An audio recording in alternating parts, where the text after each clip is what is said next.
Assalamualaikum Bapak. Waalaikumsalam Ibu. Iya. Mohon maaf nih mengganggu waktunya. Nggak apa-apa Bu, silakan. Baik, Bagaimana temanku? pada kesempatan kali ini, alhamdulillah kita akan berbincang-bincang ya Pak ya, sedikit mengenai pengambilan keputusan Bapak sebagai kepala sekolah yang pernah Bapak ambil saat ini saat Bapak menjabat sebagai kepala sekolah. Iya. Nah, kira-kira di sekolah Bapak kasus-kasus apa saja Pak yang pernah terjadi? Untuk kasus sebenarnya Bu ya, banyak sih kasus. Artinya kasus itu kan ada yang berat dan ringan dan juga yang sedang. Ketika yang ringan ya kita bisa ambil keputusan secara bersama. Bagaimana supaya keputusan ini, terutama yang paling contohnya itu ketika keputusan mengambil bagaimana menangani anak yang sulit untuk belajar. Nah itu juga kita ngambil keputusan adalah dirundukkan dengan guru-guru bagaimana nih solusinya, gitu kan? Apakah kita tetap akan diterima, apakah kita akan memberikan solusi yang lain, nah, gitu. Sehingga dirundukkan bersama. Itu yang ringan. Juga ada yang paling sulit ketika ini masih berkaitan dengan siswa ya, ini masih berkaitan dengan siswa. Ketika anak itu terjadi hal yang di luar norma atau aturan yang di sekolah.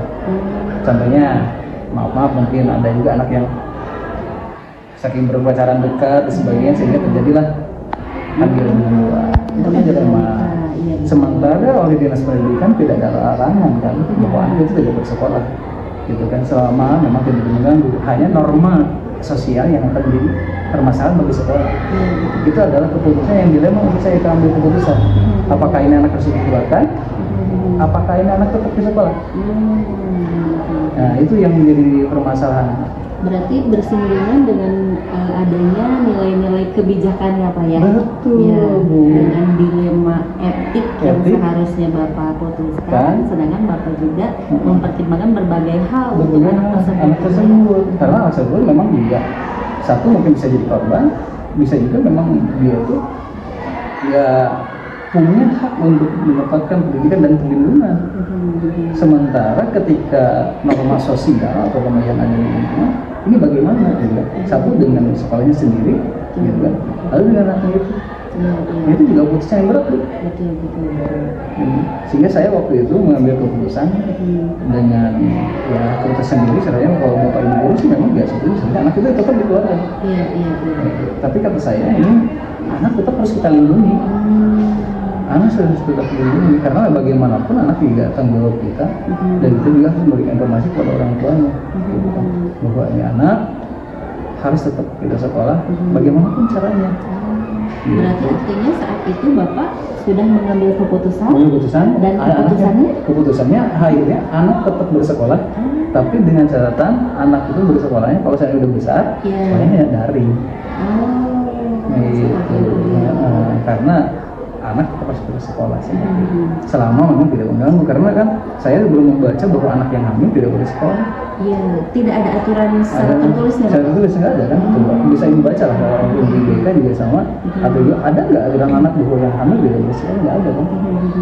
Seperti itu. Hanya mungkin norma sosial yang norma lingkungan yang menentukan bahwa anak itu harus keluar gitu. Dan juga mungkin image sekolahnya dan nanti kan anak hamil bisa sekolah gitu. Nah, itu seperti itu. Menurut Bapak terhadap keputusan yang Bapak ambil, adakah pertentangan dengan nilai-nilai kebijakan moral Pak? Nilai kebijakan moral, soalnya kalau moral secara umum tidak ada sih ya, tidak moral tidak ada, hanya mungkin tentang efeknya nanti bagaimana terhadap sekolah yang saya sampaikan. Nanti moralnya ke sekolahnya seperti apa gitu kan. Nanti pandangan masyarakat terhadap sekolah itu bagaimana. Jadi tanggung jawab kita harus bisa menjelaskan kepada masyarakat. Tanggung jawab kita harus bisa menjelaskan kepada masyarakat bahwa anak ya ini harus kita lindungi. Tetap kan ada perlindungan. Jadi kan anak itu. Kalau di sana bisa seperti itu, bisa aja mungkin karena pergaulan, kurangnya perhatian dari orang tua, dan juga mungkin edukasi daripada sekolah juga kurang. Jadi tidak bisa menyerahkan satu siswa. Seperti itu yang saya kemarin anggap. Ya orang aja pasti berkelangan dengan norma pasti. Terutama norma yang masyarakat tadi, image-nya itu ke sekolah kan. Dan pada saat itu Bapak berusaha untuk menjelaskan juga ke masyarakat. Iya. Iya. Artinya masyarakat yang datang, Iya. dan mendaftarkan, kita sampaikan bahwa di kita itu seperti ini aturannya.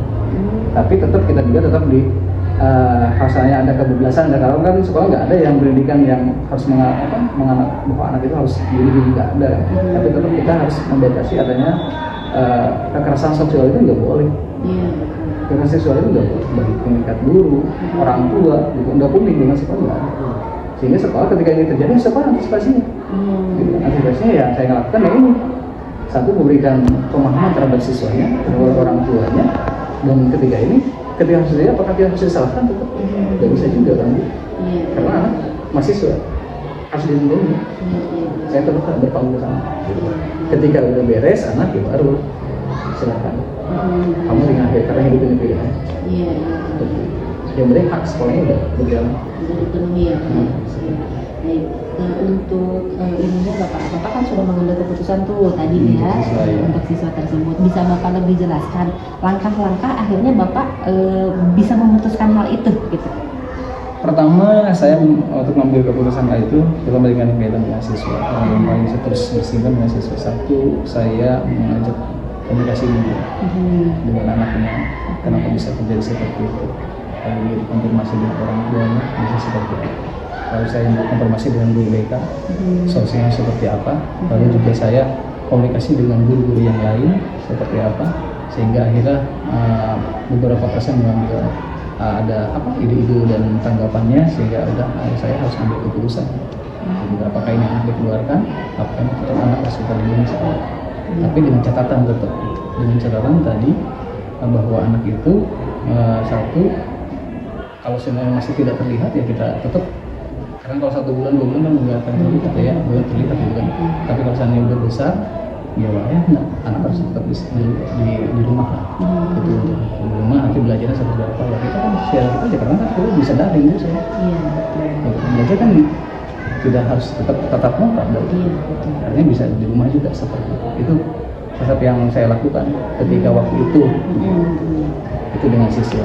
Dan kalau dengan guru juga sama, saya ketika guru ada permasalahan saya nanya ke anak-anak siapa guru yang tidak hadir, terangkat apa dan sebagainya. Ketika ada guru yang bermasalah, saya tidak ambil di depan orang, tapi saya panggil di ruangan, ngobrol, ada apa kendalanya, sehingga bapak tidak seperti ini. Sampaikan berikan pemahaman bahwa namanya swasta, kita harus mengedepankan daripada layanan. Jadi kalau seandainya kurang layanan, jadi bapak tidak bisa mengerti, ya mungkin bapak bisa memutuskan sebenarnya saya memutuskan, tapi bapak saya yang bisa memutuskan atau ibu sendiri yang memutuskan.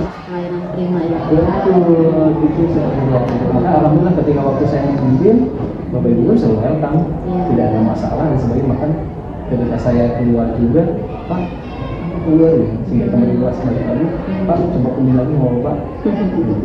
Nggak bisa kalau sekarang. Seperti itu.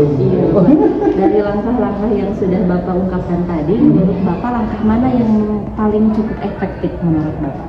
Yang paling cukup efektif di antara langkah yang tadi, satu untuk penanganan siswa, tetap kita harus mengadakan pendekatan secara persuasif. Pendekatan persuasif sehingga tidak terjadi seperti itu lagi. Gitu kan, apa masalahnya? Artinya pada dasarnya mereka itu kebanyakan adalah kurang perhatian daripada keluarga. Gitu. Pada dasarnya setelah saya beberapa berbincang dengan anak-anak sendiri, artinya tetap langkah pertama kita harus persuasif, ngobrol dengan semua, terutama dengan korban, dengan korban dulu. Artinya langkah pertama tetap persuasif, ngobrol secara hati ke hati lah. Dengan mereka bagaimana kalau seandainya terjadi pada keluarga kita. Wah, itu saya yang lakukan. Saya tidak ada langsung mengambil keputusan Pak, saya waktu itu tidak mengambil keputusan kayak langsung otoriter ya, atau kayak diktator atau kayak gimana menjual bisa sendiri ya. Yang saya lakukan dulu. Pada saat Bapak mengambil keputusan itu, adakah tantangan pada saat Bapak banyak akan mengambil keputusan? Banyak tantangan ya tadi kan, dengan guru, siap udah gitu Pak, dengan masyarakat, dengan muridnya sendiri Bu, dengan muridnya yang maaf ya, yang anak-anak baik mungkin ya, langsung gitu.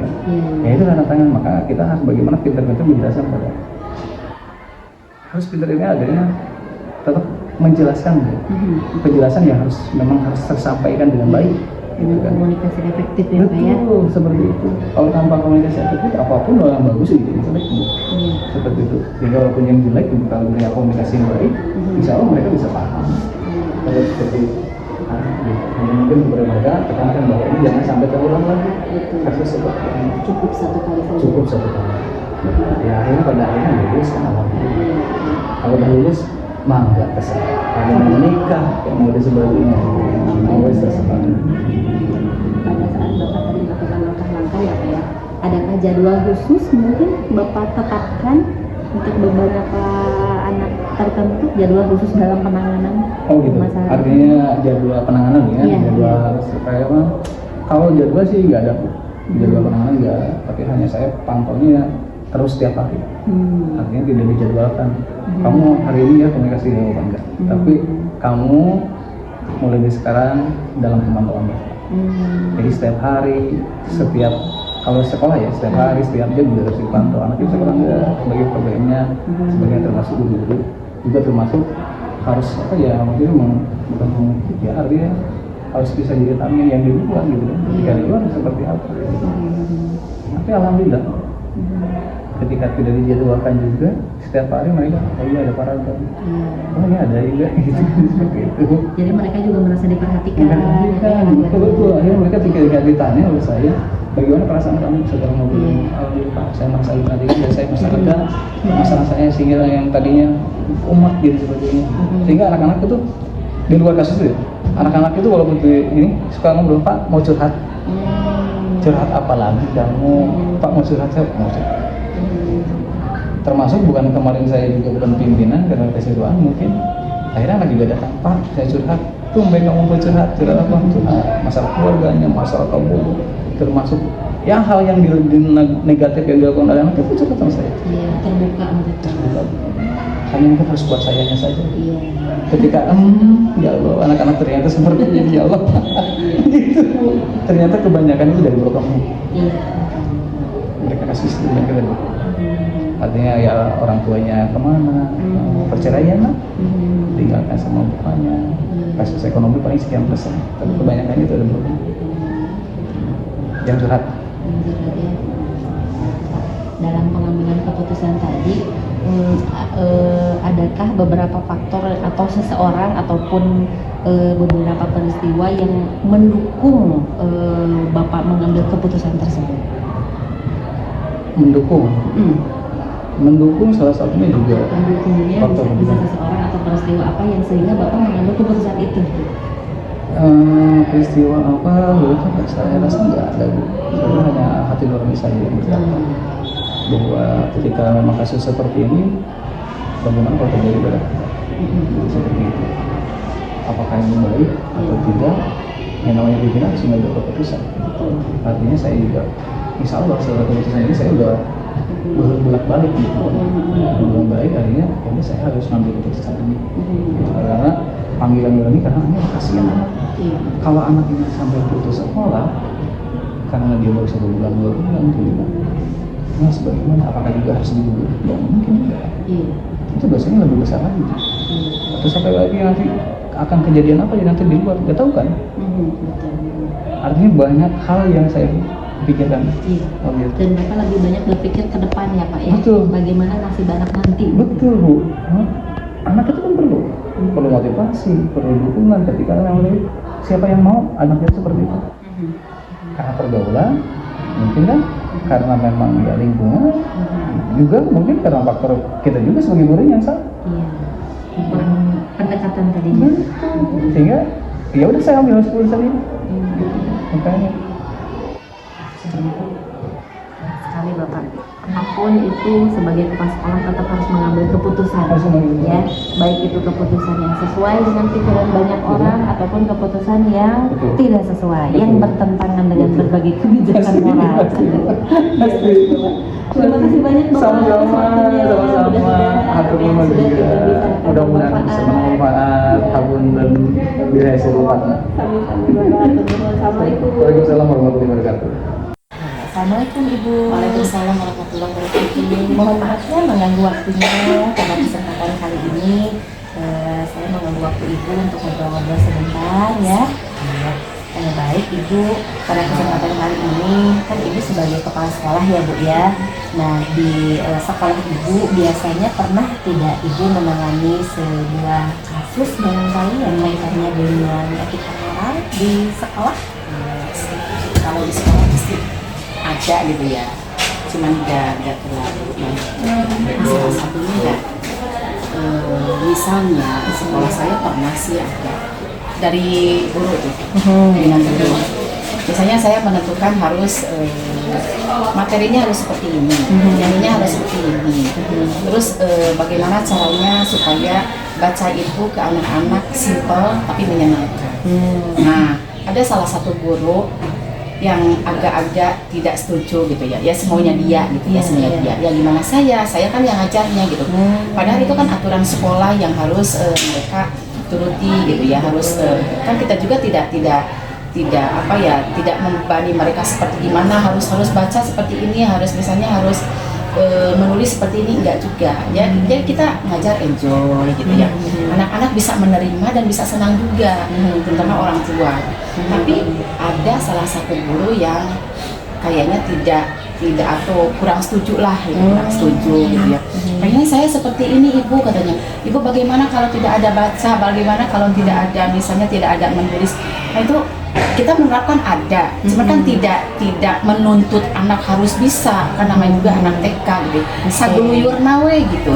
Tapi pas mau keluar dari TK saya, mereka udah bisa, ya 80% lah, 90% harus bisa, apalagi yang itu SD. Tapi ya alhamdulillah sih gurunya setelah ajak bicara baik-baik, bahwa ini misalnya aturan saya pengennya seperti ini karena saya sebagai kepala, dan juga anak-anak keluar dari sini juga yang minimal harus bisa baca tulis hitung gitu ya, walaupun tidak 100%, dan orang tua pun ya alhamdulillahnya itu bisa menerima gitu, dan bisa paham juga, dan mereka bahagia, senang karena ada calistung itu di TK saya gitu. Jadi pada saat itu permasalahannya si guru tersebut tidak menyetujui, tidak menyetujui karena di TK itu kan Ibu nggak usah ada calistung, cuma bermain aja. Ya kalau bermain kata saya ya, bermain aja di rumah. Coba tanya ke orang tua, mau nggak menyekolahkan anak kalau hanya bermain saja atau hanya bermain. Betul. Nah, jadi saya sebagai kepala sekolah atau yang punya yayasan, saya memanggil perwakilan dari orang tua juga, apakah sepakat dengan aturan yang saya berikan di sekolah. Dan akhirnya Ibu sudah memutuskan. Iya, sudah memutuskan. Boleh Ibu dijelaskan mengenai langkah-langkah akhirnya sehingga Ibu bisa memutuskan satu keputusan tersebut? Nah, jadi tidak serta-merta itu ringan bagi saya, berat bagi mereka gitu. Kan ada satu komunikasi gitu ya, satu komunikasi yang dimana kita harus rapat juga gitu. Nah salah satunya ya guru tersebut sampai saat ini sih begitu, cuman kalau kita ajak bicara lagi, misalnya begini ya Bu, karena ini aturan dari kami, walaupun dari Disdik itu nggak boleh ada calistung, tapi ini aturan lembaga dan aturan yayasan yang sudah bertahun-tahun dari 2007 itu dilakukan di sini. Dan itu diperbolehkan. Itu diperbolehkan, legal secara hukum secara hukum juga. Dan tidak menuntut supaya anak harus bisa, enggak. Itu pelan-pelan tapi pastilah setiap hari ajarkan kepada anak, karena tidak selalu baca tulis hitung Bu kalau di lembaga kami gitu. Kan ada nyanyinya juga, ada bermainnya juga, ada istirahatnya juga gitu ya. Yang penting ya anak-anak mengerjakannya juga dengan enjoy, happy, bahagia gitu ya, kan dengan bermain, baca juga tidak seperti anak SD gitu kan. Ya saya jabatkan ke guru saya tersebut, ya akhirnya beliau juga bisa paham, dan sekarang ya alhamdulillah sedikit demi sedikit ya dilakukan juga gitu. Cuman ya kita harus sabar, kan ada 3 guru tuh, nah yang satu itu kita harus sabar, bagaimana caranya supaya guru ini bisa bisa menerapkan hal-hal yang yang ada aturannya dari lembaga kami. Nah, beliau itu bisa menerapkan pada anak-anak dan orang tua siswa. Jadi masih masih canggung gitu ya, masih agak takut untuk guru tersebut. Tapi sih alhamdulillah sampai saat ini lancar-lancar saja, walaupun saya tidak selalu ada di tempat. Karena bagaimanapun kalau DTK itu kan menstimulasi perkembangan Betul, gitu ya. betul. Sehingga ibu memutuskan apa yang sudah ibu putuskan, dan ibu juga coba berkomunikasi dengan guru tersebut. Dan apakah ibu juga melakukan hal lain selain dengan guru, misalnya dengan orang tua siswa? Ya, nah saya kalau dengan orang tua siswa pasti ada rapat ya sebelum tahun ajaran baru dimulai, misalnya kita ada rapat dulu. Di sini ada aturan KBM yang ada di lembaga. Kami di sini ya seperti ini dijelasin pada orang tua siswa. Tapi ada tapinya juga. Ya, kalau misal orang tua siswa maunya hanya bernyanyi saja dan bermain seperti layaknya di TK-TK yang lain, ya boleh, nggak apa-apa. Berarti kami ringan gitu ya. Melihat perkembangan anak juga kami ringan gitu. Tidak harus berat. Ya Allah harus memberikan baca gitu ya. Kan sedikit ada baca gitu ya, ada calistung gitu. Itu kan berat bagi kami, berapa sih honor kami gitu. Tapi kan dengan kesadaran kami bahwa anak-anak apalagi yang ke SD, mereka harus sudah pede gitu. Pas masuk SD pede, saya udah bisa calistung, saya udah bisa baca, minimal baca. Saya udah bisa baca, kan mama-mama juga pasti itu setuju kalau ada baca gitu ya. Anak-anak pede ke SD gitu. Asal tidak memaksakan. Ya, asal tidak memaksakan kepada anak.